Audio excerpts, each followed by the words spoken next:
Bonjour et bienvenue dans une nouvelle vidéo d'analyse, review et théorie sur One Piece. Aujourd'hui avec le 1087 que nous attendions depuis un bon petit moment déjà.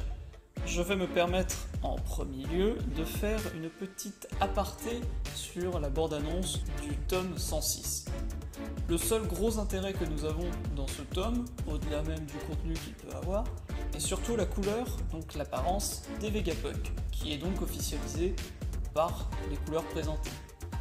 Donc, mis à part ça, il n'y a pas de gros apports et d'éléments qui peuvent, à mon sens, être intéressants à développer, comme c'était le cas avec le 105. Pour revenir au chapitre donc, la cover nous présente le regretté Ace prenant soin de...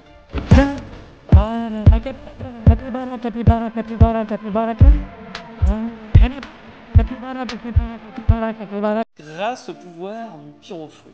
Le chapitre s'ouvre sur la base navale du géant, au niveau de la décharge, où nous voyons deux cuirassés servant de punching ball pour l'ex-amiral de glace et le héros de la marine par le passé. Nous reprenons le combat sur la ruche, où Wolf s'est fait couler, il survivra pour sûr à mon sens. Dans tous les cas, l'essentiel c'est que Garp et quelques joyeux lurons de la marine, slash Sword, bottent des pirates de Barbe Noire.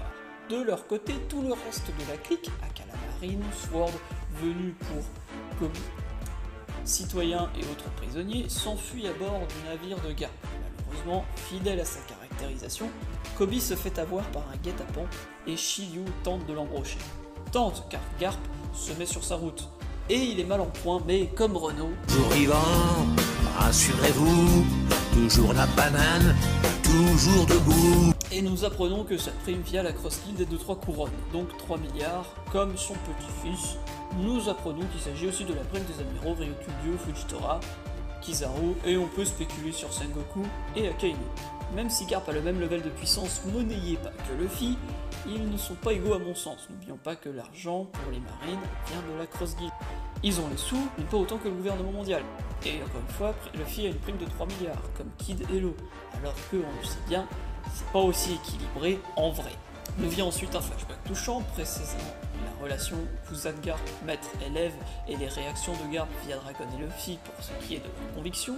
Ils se punchent la tronche au même niveau, et Avalo Pizarro représente une grosse menace, puisque donc l'avenir est incertain pour les personnes présentes sur le navire du héros de la marine.